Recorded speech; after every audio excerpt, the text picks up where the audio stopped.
Vede, pois, como ouvis. Meus amados irmãos, a paz do Senhor, essas são palavras de Jesus.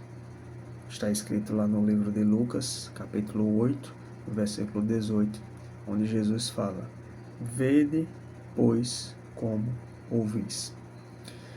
Esse trecho ele me chamou a atenção porque o Senhor Jesus, ele nos convida a fazermos uma autorreflexão da maneira como nós estamos recebendo a sua palavra, seja ouvindo, seja lendo, seja assistindo um vídeo, seja através do nosso próximo, de que maneira nós estamos recebendo a palavra do Senhor.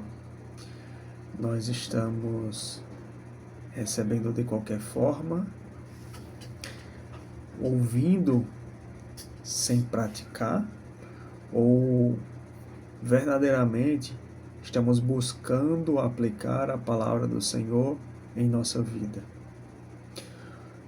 A Bíblia, ela nos traz diversas passagens acerca desse tema, como por exemplo lá em Tiago, capítulo 1, onde a palavra do Senhor nos diz: aquele que ouve a palavra, mas não a põe em prática, é semelhante a um homem que se vê no espelho, mas depois de olhar para si mesmo, sai e se esquece da sua aparência. Ouvinte, esquecer disso. Lucas, capítulo 6, versículo 49, Jesus diz: aquele, porém, que ouve as minhas palavras e não pratica, é como um homem que construiu uma casa sobre o chão, sem alicerces, sem fundamento. No momento em que a torrente deu contra aquela casa, ela caiu, e a sua destruição foi completa. No livro de Mateus, capítulo 7, Jesus chama aquelas pessoas que ouvem a sua palavra e não praticam de insensato. Aquele que ouve as palavras do Senhor Jesus e não as cumpre, compará-lo-ei ao homem insensato. O próprio Senhor Jesus compara aqueles que ouvem a sua palavra e não as põem em prática. São insensatos, são tolos. No mesmo livro de Lucas, capítulo 11, Jesus diz: bem-aventurados os que ouvem a palavra e guardam. Então não basta somente ouvir, é preciso guardar. E o ato de guardar remete à prática. Ouvir, guardar. Consequentemente, se eu guardo, eu pratico. Salmos, capítulo de número 119, versículo 11, o salmista diz: guardei a tua palavra em meu coração para não pecar contra ti. Então, a palavra do Senhor deve ser guardada como uma forma de nos afastarmos do pecado. A palavra do Senhor, ela é lâmpada para os nossos pés e é luz para o nosso caminho. É ela que ilumina o nosso caminho. Se não tivermos a palavra guardada em nossos corações, andaremos em trevas, andaremos na escuridão, porque somente a palavra do Senhor Jesus, guardada em nosso coração, em nosso intelecto, é que fará com que nós trilhemos um caminho de luz, pois é ela que irá iluminar o nosso caminho.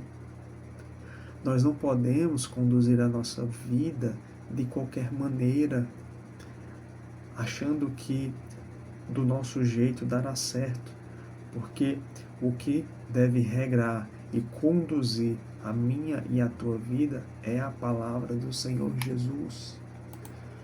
Provérbios capítulo 3, versículo 1, Salomão ele vai dizer: filho meu, não te esqueças da minha lei, e o teu coração guarde os meus mandamentos.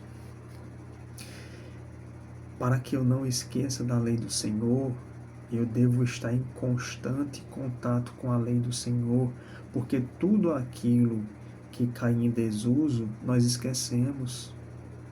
Faz parte da natureza humana.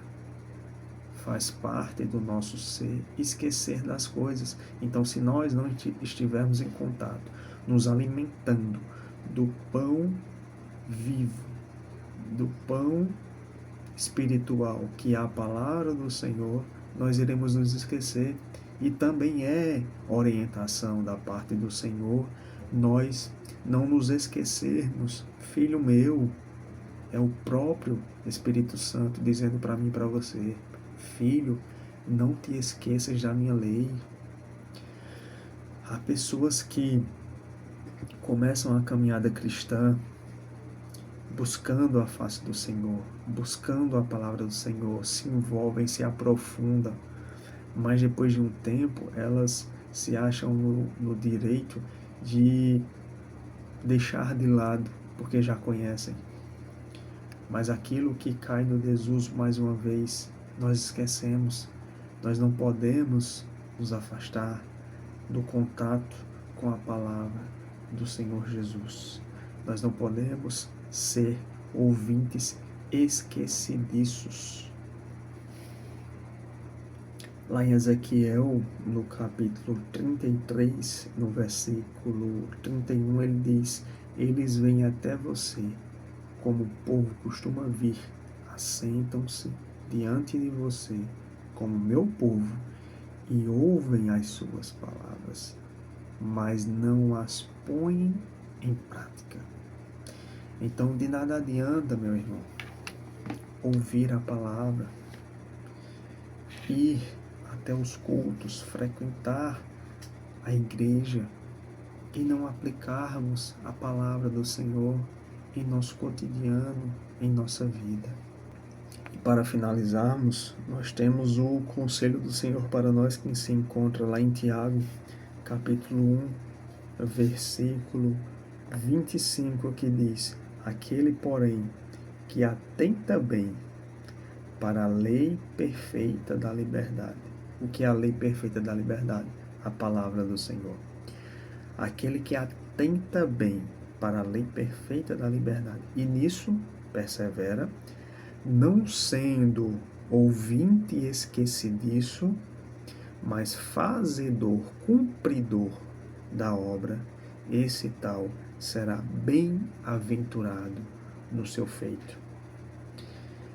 Devemos atentar para a lei perfeita da liberdade, que é a palavra do Senhor, porque fazendo assim, seremos bem-aventurados em tudo que fizermos. Que o Senhor Jesus nos abençoe, nos conduza e nos ajude. Amém.